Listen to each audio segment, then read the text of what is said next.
नमस्कार, मैं विषय ज्ञानार्थी। पिछले वीडियो में हम लोगों ने डिस्कस किया कि पूरी दुनिया में अंग्रेजी किस रूप में आई, कैसे प्रभाव में आई और किस रूप से समृद्ध होती गई। आज हम लोग डिस्कस कर रहे हैं कि why do we need to learn English, क्या इंग्लिश सीखने की क्यों ज़रूरत है और आज वर्तमान भारत में या दुनिया में है भी या नहीं, और है तो क्यों है। अगर सामान्य रूप से भारतीय संविधान की बात करें तो पिछले वीडियो में डिस्कस कर चुका हूं किस तरह से संविधान में यह प्रावधान हुआ कि भारत में हिंदी के साथ अंग्रेजी प्रमुख 22 भारतीय भाषाएं होने के बावजूद अंग्रेजी प्रमुख रूप से कामकाज की भाषा भारत में रहेगी, यह संविधान में निर्धारित किया गया, यह संविधान में प्रावधान है। अगर आप भारत में व्यवस्था की बात करेंगे तो सुप्रीम कोर्ट और हाई कोर्ट, पूरे देश के सुप्रीम कोर्ट, सिर्फ दो हाई कोर्ट ऐसे हैं जो विशेष परमिशन के बाद हिंदी में भी केस ले लेते हैं, लेकिन वहाँ भी बहुत कम संख्या, नाम मात्र की संख्या रहती है हिंदी भाषा में। लेकिन आप प्रमुख रूप से अगर देखेंगे जुडिशरी, भारत की सुप्रीम कोर्ट और हाई कोर्ट्स अगर केसेस को लेते हैं, केसेस को सुनते हैं, तो पूरी प्रक्रिया सिर्फ और सिर्फ अंग्रेजी में होती है। इससे आप अंग्रेजी का भारतीय न्याय व्यवस्था में वर्तमान में प्रयोग को मैं ये नहीं कहता कि ये सही है, लेकिन वर्तमान व्यवस्था यही है। सुप्रीम कोर्ट में आप इंग्लिश के अलावा किसी दूसरी भाषा में केस फाइल नहीं कर सकते, और भारत के ज़्यादातर हाई कोर्ट्स, सिर्फ 2 हाई कोर्ट्स को छोड़कर आप किसी दूसरी भाषा में केस फाइल नहीं कर सकते, सिर्फ और सिर्फ इंग्लिश में पूरा का पूरा केस उसी भाषा में लड़ा जाएगा। हालांकि व्यवस्था से मैं भी सहमत नहीं हूँ क्योंकि हम भारतीय भाषाओं के लोग, हम लोगों को समझ ही नहीं आता कि केस में जज क्या कह रहा है और लोग क्या कह रहे हैं। चलिए अगले पॉइंट पे आते हैं। पार्लियामेंट की बात करें तो प्रमुख रूप से इंग्लिश यूज़ में UPSC, union public service commission, इसमें अगर आप देखेंगे तो जो भी सिलेक्शन प्रोसीजर है उसमें अंग्रेजी पूरी रूप से प्रभावी है। तो हम लोग नीड की बात कर रहे हैं तो सबसे पहले जो नीड आती है बेसिक लेवल पे मैं समझा देता हूँ। सबसे पहले नीड की बात करते हैं स्कूलिंग। बच्चा फर्स्ट से लेके 12th तक की जो पढ़ाई पूरी कर रहा है, 10+2 तक की, इंग्लिश में उसका बड़ा यूज़ है। अगर बच्चा इंग्लिश मीडियम से पढ़ रहा है और इंग्लिश में अच्छा नहीं है तो उसे कई स्तर पर परेशानियों का सामना करना पड़ता है। तो पहला जो यूज़ आया वो स्कूलिंग में। अब लोग कहते कुछ भी रहे, लेकिन जो लोग बुराई कर रहे होंगे वो भी अपने बच्चों को सामान्य रूप से, अगर वो सक्षम है और संभव हो पा रहा है तो लोग इंग्लिश मीडियम में तो भेज ही रहे हैं। अगर आप अपने आसपास नज़र उठा के देखिए, पिछले 10 सालों में कितने सारे नए इंग्लिश मीडियम, बल्कि पिछले 20 सालों में कितने सारे नए इंग्लिश मीडियम स्कूल्स खुले हैं और कितनी बड़ी संख्या बढ़ी है लोगों की इंग्लिश मीडियम में भेजने वालों की। तो इस तथ्य को नकारा नहीं जा सकता। लोग कुछ भी कहते हैं कि भारतीय भाषा विदेशी भाषा, लेकिन फैक्ट ये है कि लोग अपने बच्चों को भेज रहे हैं। ठीक है, ओके। तो स्कूलिंग के बाद जो बात आती है मेन, जो प्रोफेशनल जो कोर्सेज है, इनमें जो पूरा मीडियम है भारत में वो सिर्फ और सिर्फ इंग्लिश। आप बीटेक कराएं, बीबीए कराएं, बीसीए, एमबीबीएस, कुछ भी, आर्किटेक्ट, कुछ भी आप कराएं, इन कोर्सेज में आप बच्चे को ले जाएं, या फिर इनसे रिलेटेड जो एंट्रांस एग्जाम होते हैं इनमें तो प्रमुख रूप से अंग्रेजी आती भी है। ठीक है, इनमें अगर आप देखें तो अंग्रेजी का जो विशेष प्रभाव है, अगर बच्चा इंग्लिश में वीक है तो इन कोर्सेज को करने में वो थोड़ा नहीं बहुत ज़्यादा स्ट्रगल करता है। कोर्स पास हो जाना और कोर्स से प्रॉपर वे में गुजरना, अंग्रेजी भाषा के वीक होने पर उसे कई तरह की परेशानियों का सामना करना पड़ता है। एंट्रेंस टेस्ट में भी उसको कई तरह की परेशानियों का सामना करना पड़ता है। तो ये तो बात हो गई स्कूलिंग और एजुकेशन। हायर एजुकेशन में बच्चा अगर जाएगा तो बिना इंग्लिश यहाँ पर संभव नहीं है। फिर अगर हम आगे आते हैं, हाँ, ये महत्वपूर्ण बड़ा इंपॉर्टेंट पॉइंट है, करियर में इंग्लिश का बड़ा इंपॉर्टेंट रोल है। करियर में 2 ऑप्शन बनते हैं, एक गवर्नमेंट जॉब, एक प्राइवेट जॉब, फिर एक बिजनेस और ऑप्शन बनता है। ठीक है, गवर्नमेंट जॉब की अगर हम बात करें तो 1926 अंग्रेजों के समय पे ही जो व्यवस्था शुरू हुई, प्रशासनिक व्यवस्था, वो आज भी लागू है यूपीएससी के रूप में। हालांकि उसमें कुछ थोड़े बदलाव हुए हैं। Union public service commission 2 option देती है, मैं यहाँ थोड़ा सा बता देता हूँ। यूपीएससी, सिविल और डिफेंस। तो भारत में अगर नौकरियों का वर्गीकरण करें तो 4 रूप में, क्लास 1, क्लास 2, क्लास 3, क्लास 4, यानी ए, बी, सी, डी। हिंदी में एक और ग्रुप डिवाइड कर लेते हैं, समूह का, खा, गा और घा। अगर क्लास 1 की नौकरियों की बात करेंगे, ग्रुप ए की बात करेंगे, तो ये यूपीएससी से आती है। ठीक है, सिविल में भी जो आईएएस होते हैं, आईपीएस होते हैं, 24 कैटेगरी में नौकरियां बनती हैं इसमें। ठीक है, आईआरएस ऑफिसर हैं, आईईएस है, आईएफएस हैं। ठीक है, सिविल की अगर आप बात करेंगे और डिफेंस की बात करेंगे, डिफेंस में चाहे नेवी हो, चाहे एयरफोर्स हो, चाहे आर्मी हो, अगर यहाँ कहीं भी आपको अधिकारी बनना है तो एक ही ऑप्शन है, यूपीएससी के एग्जाम से जाना होगा। कौन से एग्जाम?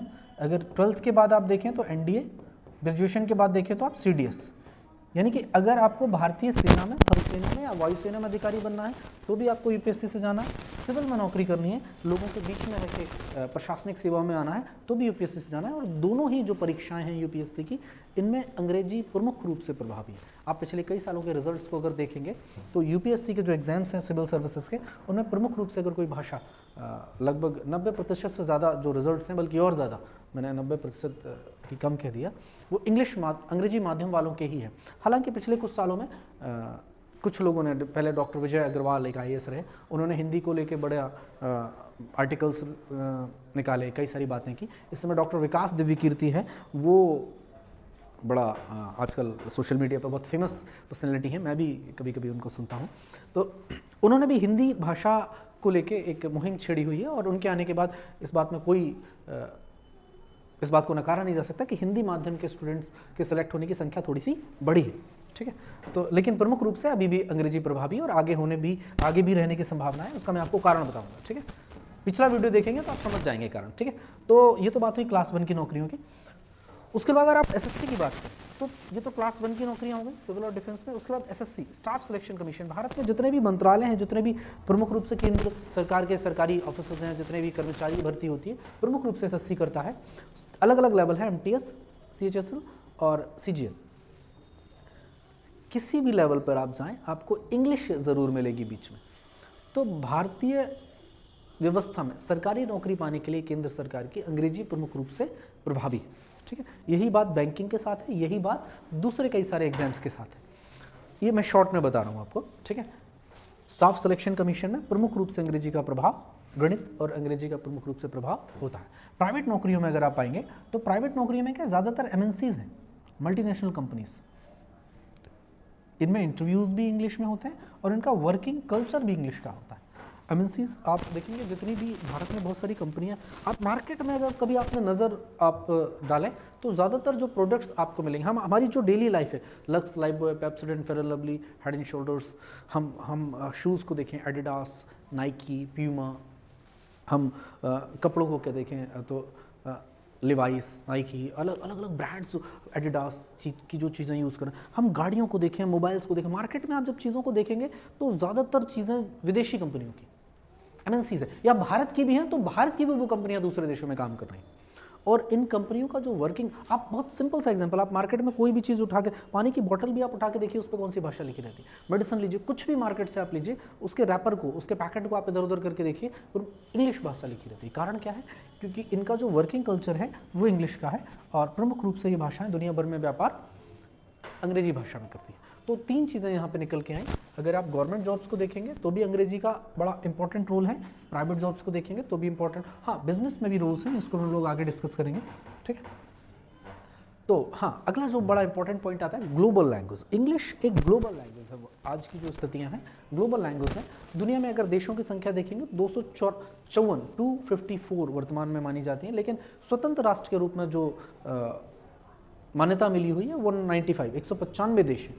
इन 195 देशों में 195 कंट्रीज़ में अगर आप देखें तो आपने देखा होगा भारत के लोग पूरी दुनिया में पढ़ने जाते हैं, अलग अलग देशों में। US जाते हैं, न्यूजीलैंड जाते हैं, ऑस्ट्रेलिया जाते हैं, रशिया जाते हैं, अलग अलग देशों में। हाँ, कई सारे देश, फ्रांस जाते हैं और भी यूरोपियन कंट्रीज़ में जाते हैं। हाँ, सारे देश अपनी भाषा से प्रेम करते हैं और अपनी भाषा को जितना अधिक प्रयोग कर सकते हैं उतना करते भी हैं और बढ़ाने का भी प्रयास करते हैं। लेकिन इस सब के बावजूद भी अगर प्रमुख रूप से कोई भाषा प्रभावी है दुनिया में ग्लोबल लैंग्वेज के रूप में, तो इसमें किसी को कोई डाउट नहीं कि वो इंग्लिश है। जब भारत के लोग दूसरे देशों में पढ़ने जाते हैं, किसी भी व्यवस्था में जाते हैं, तो प्रमुख रूप से जो भाषा जो मिलती है उन्हें, वो इंग्लिश ही मिलती है।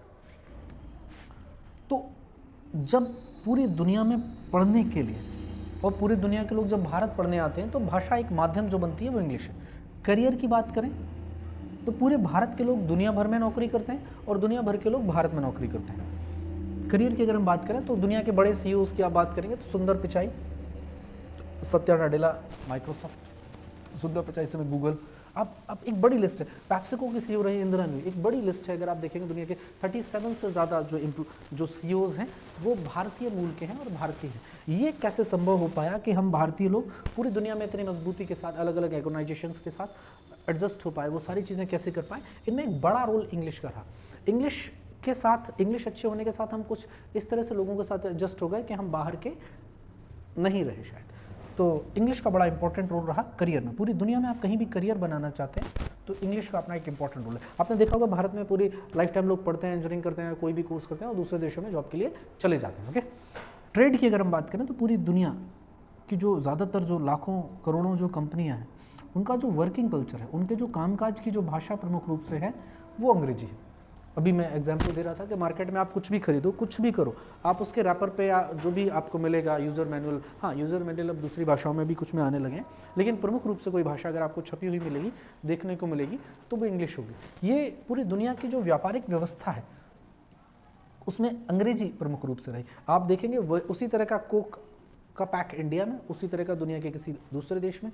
तो दुनिया की कई सारी जो कंपनियां हैं उन्होंने जो कामकाज की भाषा के रूप में चुना वो अंग्रेजी को चुना।